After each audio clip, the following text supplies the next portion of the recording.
ओ दिल कहे बाबा तुम्हें देखता रहूं, दिल कहे बाबा तुम्हें देखता रहूं, देखता रहूं हो बाबा देखता रहूं, देखता रहूं। दिल कहे बाबा तुम्हें देखता रहूं, दिल कहे बाबा तुम्हें देखता रहूं, तेरे मीठे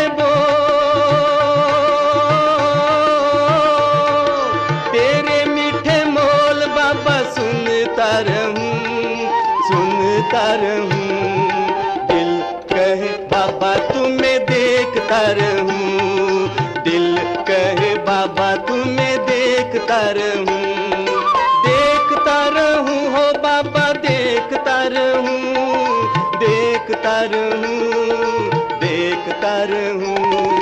दिल कहे बाबा तुम्हें देखता रहूं, दिल कहे बाबा तुम्हें देखता रहूं।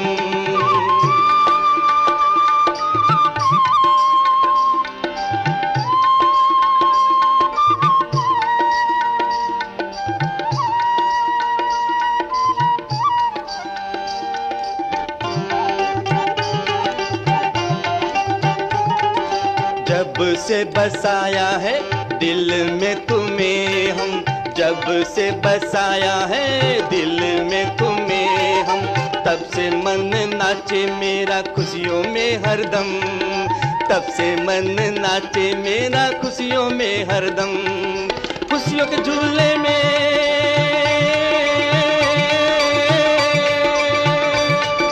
खुशियों के झूले में तो झूलता रहूं, झूलता रहूं। दिल कहे बाबा तुम्हें देखता रहूं, दिल कहे बाबा तुम्हें देखता रहूं, देखता रहूं हो बाबा देखता रहूं, देखता रहूं। दिल कहे बाबा तुम्हें देखता रहूं, दिल कहे बाबा तुम्हें देखता रहूं।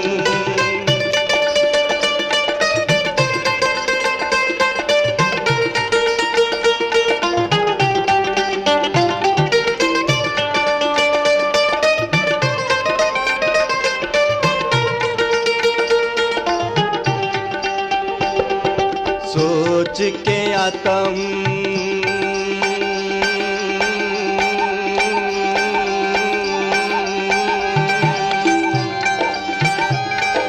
सोच के आता हूँ तुमको हाल सुनाऊं, सोच के आता हूँ तुमको हाल सुनाऊं, पास तेरे आते ही बाबा सब भूल जाऊं, पास तेरे ही आते बाबा सब भूल जाऊं।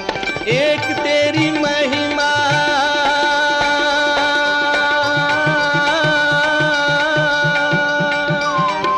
एक तेरी महिमा में गाता रहूं और गाता रहूं, दिल कहे बाबा तुम्हें देखता रहूं, दिल कहे बाबा तुम्हें देखता रहूं, देखता रहूं हो बाबा देखता रहूं, देखता रहूं हो बाबा देखता रहूं, दिल कहे बाबा तुम्हें देखता रहूं, दिल कहे बाबा तुम्हें देखता रहूं।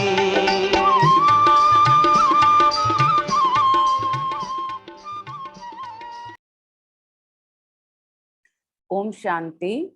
8 सितंबर 2021 बाबा के साकार महावाक्य हैं।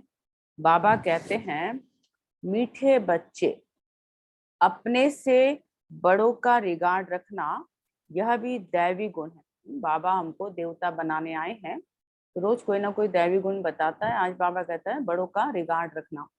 जो होशियार अच्छा समझाने वाले हैं उनको फॉलो करना है। मनुष्य के अंदर नकल की प्रवृत्ति होती है, तो किसको फॉलो करना है? जो होशियार है, अच्छे समझाने वाले हैं। प्रश्न है, सतयुग में कोई भी भक्ति की रस्म रिवाज नहीं होती है, क्यों? तो बाबा कहते, क्योंकि ज्ञान का सागर बाप ज्ञान देकर सद्गति में भेज देते हैं। भक्ति का फल मिल जाता है। ज्ञान मिलने से भक्ति का जैसे डाइवोर्स हो जाता। जब है ही ज्ञान की प्रारब्ध का समय, तो भक्ति तप दान पुण्य करने की जरूरत ही क्या। वहां यह कोई भी रस्म हो नहीं सकती। भक्ति का फल ज्ञान है, तो जब ज्ञान मिल गया तो ज्ञान का फल मिलेगा, फिर वापस भक्ति करने की आवश्यकता नहीं। ओम शांति। पतित पावन शिव भगवान उवाच। अब बाप बैठ बच्चों को ज्ञान सुनाते हैं। बच्चों को समझाया गया है, जब मैं यहाँ आता हूँ तो पतितों को पावन बनाने के लिए ज्ञान सुनाता हूँ, और कोई यह ज्ञान सिखला न सके। वह भी भक्ति ही सिखलाते हैं। ज्ञान सिर्फ तुम बच्चे ही सीखते हो, जो तुम अपने को ब्रह्मा कुमार कुमारियां समझते हो। दिलवाड़ा मंदिर तुम्हारे सामने खड़ा है। वहां भी राजयोग की तपस्या में बैठे हैं। जगदम्बा भी है, प्रजापिता भी है। आदिदेव ब्रह्मा बाबा का यादगार, कोने में कोठरी है मम्मा जगदम्बा का यादगार। कुमारी कन्या अधर कुमारी भी है, अधर देवी माउंट में है ना। बाप राजयोग सिखला रहे हैं। ऊपर में राजाई के चित्र भी खड़े हैं। बाप कोई भक्ति नहीं सिखलाते हैं, भक्ति ही उनकी करते हैं जो सिखला कर गए हैं। बाबा ज्ञान सिखा के गया तो भक्ति मार्ग हम शुरू करते हैं बाबा की भक्ति से। परंतु उनको पता नहीं है कि कौन राजयोग सिखलाए राजा स्थापन करके गए हैं। तुम बच्चे अभी जानते हो, भक्ति अलग चीज है, ज्ञान अलग चीज है। ज्ञान सुनाने वाला है ही एक, और कोई सुना न सके। ज्ञान का सागर एक ही है, वही आकर ज्ञान से पतितों को पावन बनाते हैं। और जो भी सत्संग है, उनमें कोई भी ज्ञान नहीं सिखला सकते। भल अपने को श्री श्री 108 जगत गुरु भगवान भी कहते हैं, परंतु ऐसे कोई नहीं कहते कि मैं सबका परम पिता ज्ञान का सागर हूँ। उनको कोई परम पिता तो कहते ही नहीं। यह तो जानते ही हैं कि परम पिता पतित पावन है। तो कथा सुनाएंगे ना। बाबा कहता है पतित पावन तो एक ही शिव बाबा हैं। यह पॉइंट्स बुद्धि में अच्छी रीति रखनी है। मनुष्य कहते हैं यह ब्रह्मा कुमारियां तो भक्ति को डाइवोर्स देती है, लेकिन जब ज्ञान मिलता है तो भक्ति को डाइवोर्स देना ही है। मतलब ऊंची क्लास में चले गए तो पिछली क्लास की पढ़ाई थोड़ी करेंगे। तो बाबा कहते हैं ऐसे नहीं, जब भक्ति में जाते हैं तो उस समय यह मालूम पड़ता है कि हम ज्ञान को डाइवोर्स देते हैं। द्वापर में ये थोड़ी याद रहेगा हम ज्ञान के संस्कारों को छोड़ रहे हैं, नहीं, वह तो ऑटोमेटिकली रावण राज्य में आ जाते हैं। तो अभी तुमको समझ मिली है कि बाबा हमको राजयोग सिखला रहे हैं। राजयोग का ज्ञान है, इनको भक्ति नहीं कहेंगे। राजयोग ज्ञान है, इनको भक्ति नहीं कहेंगे। मतलब क्या, भक्ति में श्रद्धा होती है ना, कई बार खाली भावनाएं होती हैं। तो इस हिसाब से बाबा कहता है भगवान ज्ञान का सागर है, वह कभी भक्ति नहीं सिखलाएंगे। ज्ञान सागर है तो ज्ञान सिखाएगा ना, ज्ञान यानी समझ, सत्य। तो भक्ति कैसे सिखाएगा।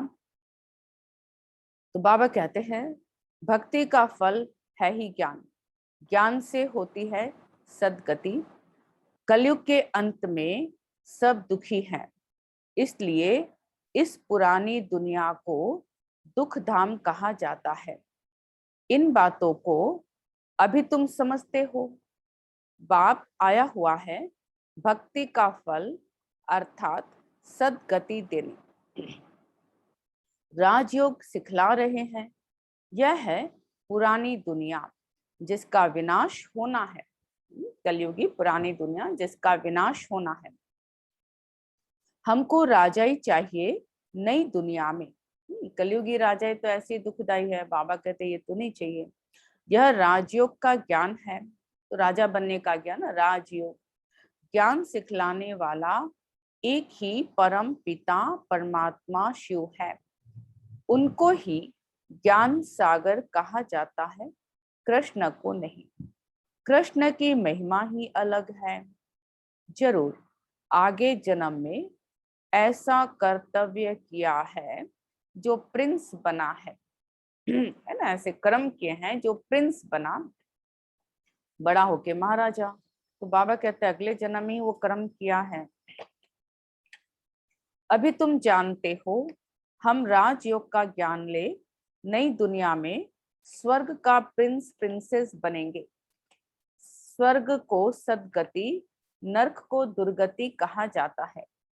हम अपने लिए राज्य स्थापन कर रहे हैं।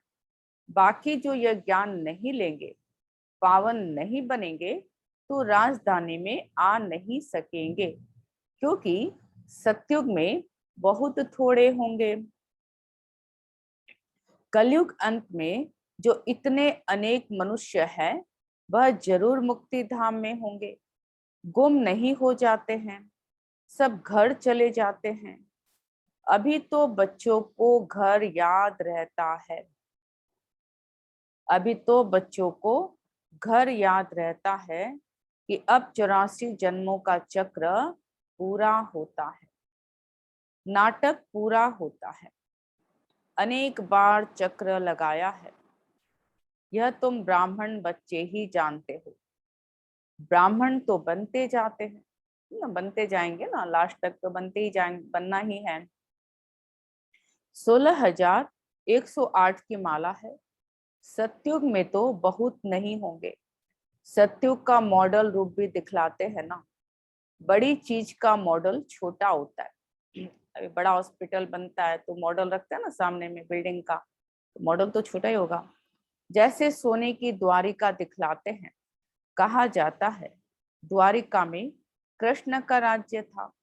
अब द्वारिका में कहेंगे व दिल्ली में कहेंगे। दिल्ली राजधानी होनी है सतयुग में। तो जमुना का कंठा तो यहाँ दिल्ली में है, वहां तो सागर है। यह तो बच्चे समझते हैं। जमुना का कंठा था कैपिटल। मीठी पानी की नदी के पास ही कैपिटल होगा ना, सागर तो खारा होता है ना। तो बाबा ये कहता है द्वारिका कैपिटल नहीं है, दिल्ली मशहूर है। सतयुग में भी राजधानी तो दिल्ली होगी। जमुना नदी भी चाहिए, जमुना की महिमा है। परिस्तान दिल्ली को ही कहा जाता है, बड़ी गद्दी दिल्ली ही होगी। अभी तो बच्चे समझते हैं भक्ति मार्ग खलास हो, ज्ञान मार्ग होता है। यह दैवी राजधानी स्थापन हो रही है। तो बाप कहते हैं आगे चल तुमको सब मालूम पड़ जाएगा, कौन कौन कितना पास होते हैं। स्कूल में भी मालूम पड़ता है, फलाने फलाने इतने नंबर से पास हुए हैं।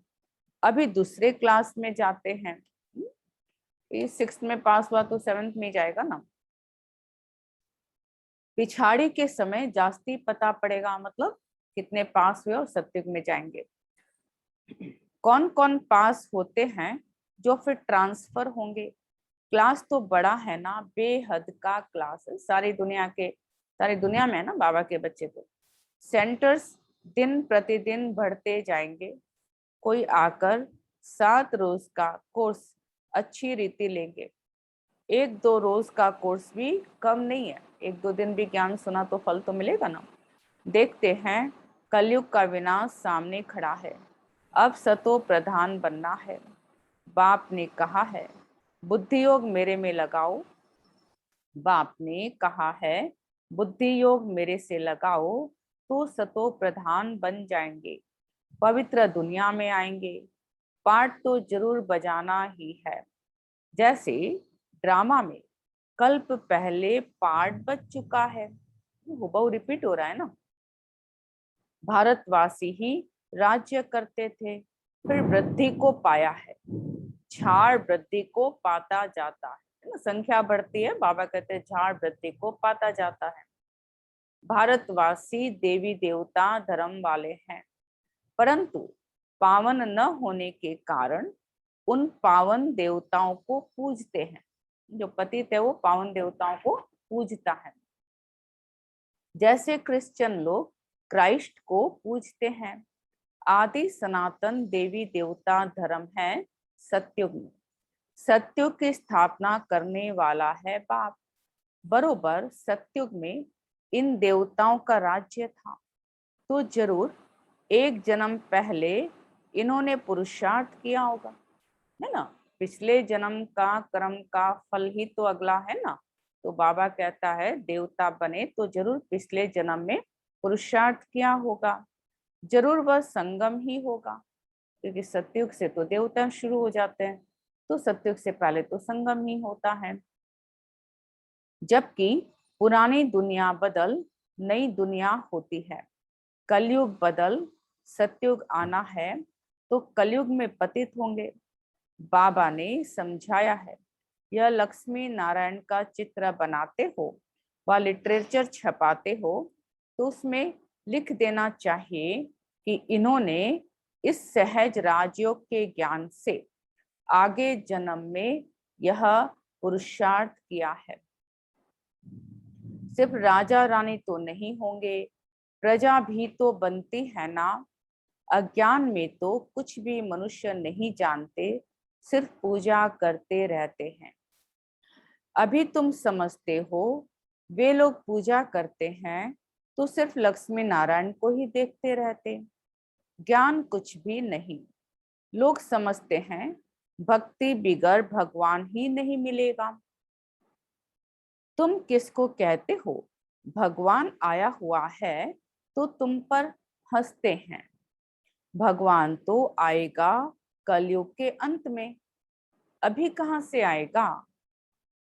कलयुग के अंत में भी क्यों कहते हैं, यह भी समझते नहीं, है ना। तो बाबा कहते हैं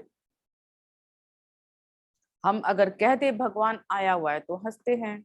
क्या सोचते हैं भगवान तो आएगा कलयुग के अंत में, अभी कहाँ से आया, मतलब कलयुग तो अभी बच्चा है, घुटनों पे चल रहा है ना। 4,32,000 का, अभी तो 5,000 साल ही हुए हैं। तो अंत मतलब जब इतना समय जाएगा तब कलयुग का अंत आएगा, तब भगवान आएंगे, कल के अवतार कहते हैं ना। तो इसलिए बाबा कहते हैं उनको समझ में नहीं आती है बात। वह तो कृष्ण को ले गए हैं द्वापर में, मनुष्यों को जो आता है सो बोल देते हैं बिगर समझ के। इसलिए बाप कहते हैं तुम बिल्कुल ही बेसमझ बन गए हो। बाबा क्या कहते हैं, तुम बिल्कुल ही बेसमझ बन गए हो। बाप को सर्वव्यापी कह देते हैं। भक्ति बाहर से तो बहुत खूबसूरत दिखाई पड़ती है, भक्ति की चमक कितनी है, तुम्हारे पास तो कुछ भी नहीं है ना। ज्ञान में कोई ताम झाम ढोल बजाना गजाना ये सब तो कुछ है नहीं। और कहाँ भी सत्संग आदि में जाएंगे तो आवाज जरूर होगा, गीत गाएंगे तो उसमें रस आता है ना, तो इंद्रियों का रस है। तो बाबा कहते हैं यहाँ तो साइलेंस में बैठना, योग करना, खाली ज्ञान सुनना है ना। तो वहां पे तो आवाज है, तामझाम है। यहाँ तो बाबा रिकॉर्ड को भी पसंद नहीं करते, है ना। आगे चल शायद यह भी बंद हो जाए। गीत उत भी बाबा कहता है कि चलो शुरू में बच्चों के लिए है था, अब तो बाबा को ये भी नहीं पसंद है, अंत में शायद ये भी बंद हो जाए। तो बाप कहते हैं इन गीतों आदि का सब सार तुमको समझाता हूँ, तुम अर्थ जानते हो, यह पढ़ाई है। बच्चे जानते हैं हम राजयोग सीख रहे हैं, अगर कम पढ़ेंगे तो प्रजा में चले जाएंगे। इसलिए जो बहुत होशियार है उनको फॉलो करना चाहिए।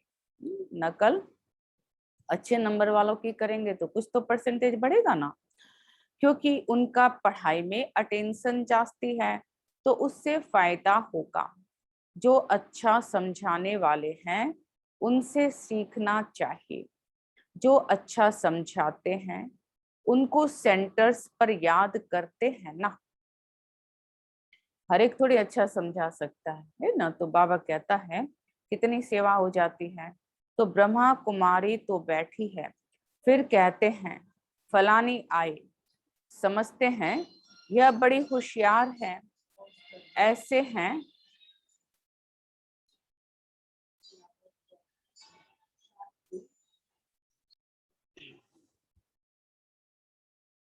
तो बाबा कहते हैं इन गीतों आदि का सब सार तुमको समझाता हूँ, तुम अर्थ जानते हो।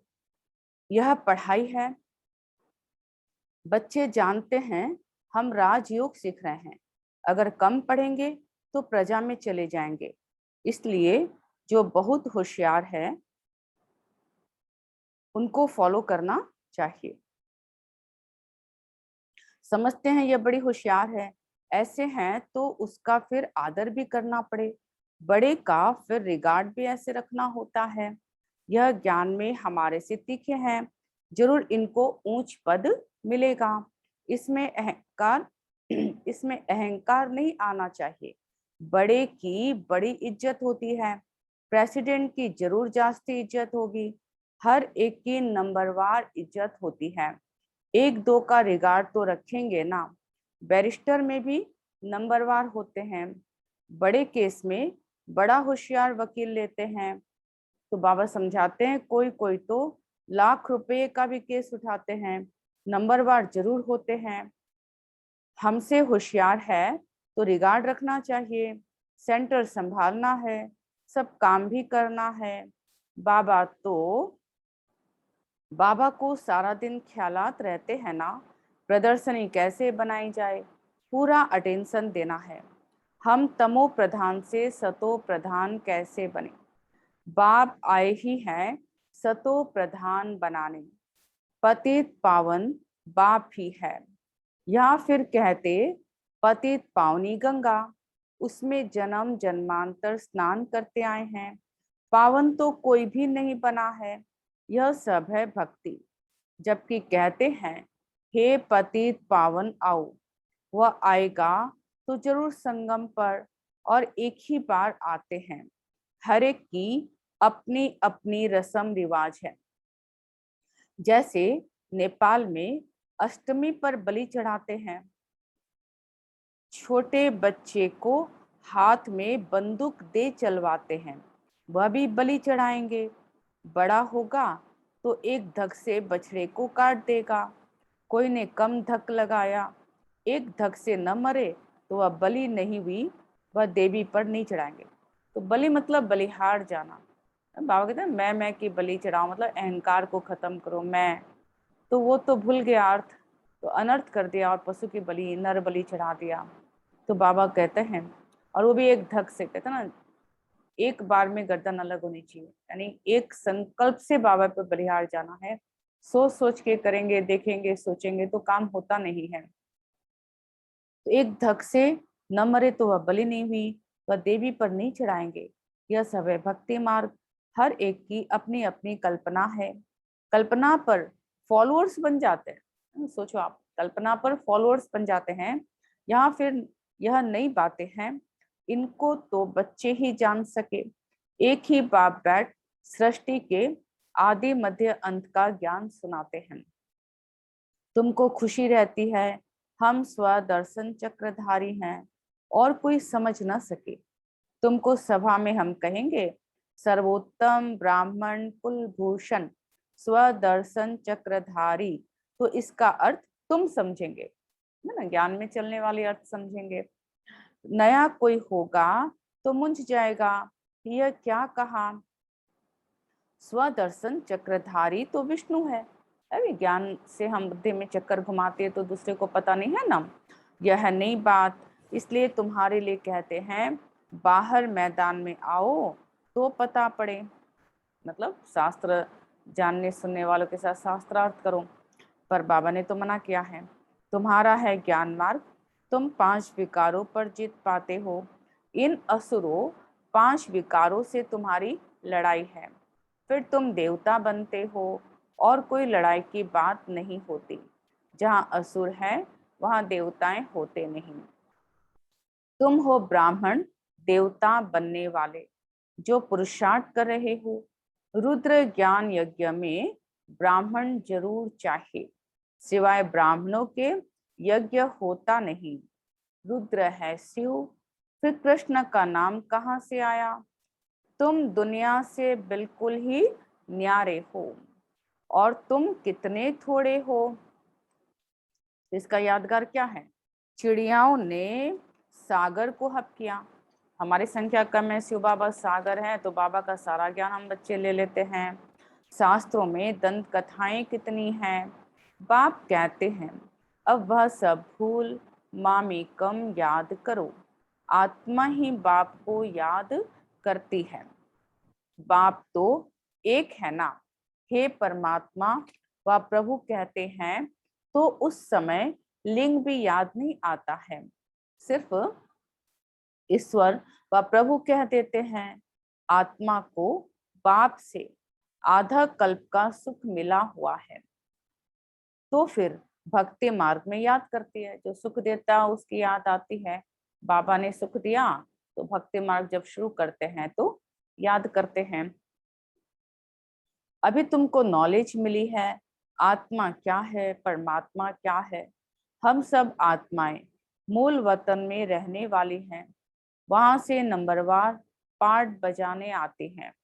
पहले आते हैं देवी देवताएं। कहते हैं क्राइस्ट के पहले देवी देवता धर्म था। 5000 वर्ष की बात है। वो लोग कह देते 50,000 साल की यह पुरानी चीज है, परंतु 50,000 वर्ष की पुरानी चीज कोई हो नहीं सकती। ड्रामा है ही 5,000 वर्ष का। मुख्य धर्म ही यह है। इन धर्म वालों के ही मकान आदि होंगे। पहले पहले तो रजोगुणी बुद्धि थे, अभी तो और ही तमोगुणी बुद्धि वाले हैं। प्रदर्शनी में कितना समझाते हैं, किसकी समझ में थोड़े ही आता है। ब्राह्मणों की ही सैपलिंग लगनी है तो बच्चों को समझाया गया है।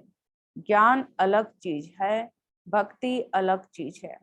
ज्ञान से सद्गति होती है, इसलिए कहते भी हैं हे पतित पावन आओ दुख से लिबरेट करो। फिर गाइड बन साथ ले जाएंगे। बाप आकर आत्माओं को ले जाते हैं। शरीर तो सब खत्म हो जाएंगे, विनाश होगा ना। शास्त्रों में एक ही महाभारत की लड़ाई गाई हुई है। कहते भी हैं यह वही महाभारत की लड़ाई है। वह तो लगनी ही है। सबको बाप का परिचय देते रहो। तमो प्रधान से सतो प्रधान बनने का उपाय तो एक ही है। बाप कहते हैं मामी कम याद करो तो विकर्म विनाश हो जाएंगे और आत्मा मेरे साथ चली जाएगी। सबको संदेश देते रहो तो बहुतों का कल्याण होगा। सबको संदेश देते रहो तो बहुतों का कल्याण होगा, हमें भी खुशी होगी, है ना। संदेश देने वालों को भी तो खुशी होगी ना। अच्छा, मीठे मीठे सिक्की लधे बच्चों प्रति माता पिता बाप दादा का याद प्यार और गुड मॉर्निंग। रूहानी बाप की रूहानी बच्चों को नमस्ते। हम रूहानी बच्चों की रूहानी बाप दादा को याद प्यार गुड मॉर्निंग नमस्ते नमस्ते नमस्ते। धारणा के लिए मुख्य सार। पहला पॉइंट है जो पढ़ाई में होशियार हैं, अच्छा समझाते हैं, उनका संग करना है, उन्हें रिगार्ड देना है, कभी भी अहंकार में नहीं आना है। दूसरा, ज्ञान की नई नई बातों को अच्छी रीति समझना व समझाना है। इसी खुशी में रहना है कि हम हैं स्वदर्शन चक्रधारी। वरदान। एक बाप की याद में सदा मगन रह, एक रस अवस्था बनाने वाले साक्षी दृष्टा भव। विस्तार। अभी ऐसे पेपर आने हैं जो संकल्प स्वप्न में भी नहीं होंगे, परंतु आपकी प्रैक्टिस ऐसी होनी चाहिए जैसे हद का ड्रामा साक्षी होकर देखा जाता है, फिर चाहे दर्दनाक हो या हंसी का हो। दुनिया में फिल्म देखते हैं, एक्सीडेंट होते हैं, मरते हैं, उसको पीटता है, पता नहीं क्या क्या होता है, तो दर्दनाक हो या हंसी का हो, अंतर नहीं होता। ऐसे चाहे कोई का रमणीक पाठ हो, चाहे स्नेही आत्मा का गंभीर पाठ हो, हर पाठ साक्षी दृष्टा होकर देखो, एक रस अवस्था हो। परंतु ऐसी अवस्था तब रहेगी जब सदा एक बाप की याद में मगन होंगे, जब एक बाप की याद में मगन होंगे, है ना। जब अच्छा पाठ चल रहा था तो पसंद आता है, जो दर्दनाक दुखदाई अपने साथ होता है तो साक्षी नहीं हो पाते ना। तो बाबा एग्जाम्पल देके समझा रहा है कि दुनिया का ड्रामा तो देखते हो ना, कैसी भी सीन होती है, लेकिन ये अवस्था तब बनेगी जब एक बाबा की याद में मगन होंगे। स्लोगन। दृढ़ निश्चय से अपने भाग्य को निश्चित कर दो तो सदा निश्चिंत रहेंगे। बाबा हमेशा कहते हैं संकल्पों का खेल है, तो दृढ़ निश्चय से अपने भाग्य को निश्चित कर दो, मुझे नारायण बनना ही है ना, तो निश्चिंत रहेंगे। सीट फिक्स हो गई तो निश्चिंत है ना। तो बाबा कहते हैं दृढ़ निश्चय से अपने भाग्य को निश्चित कर दो तो सदा निश्चिंत रहेंगे। ओम शांति।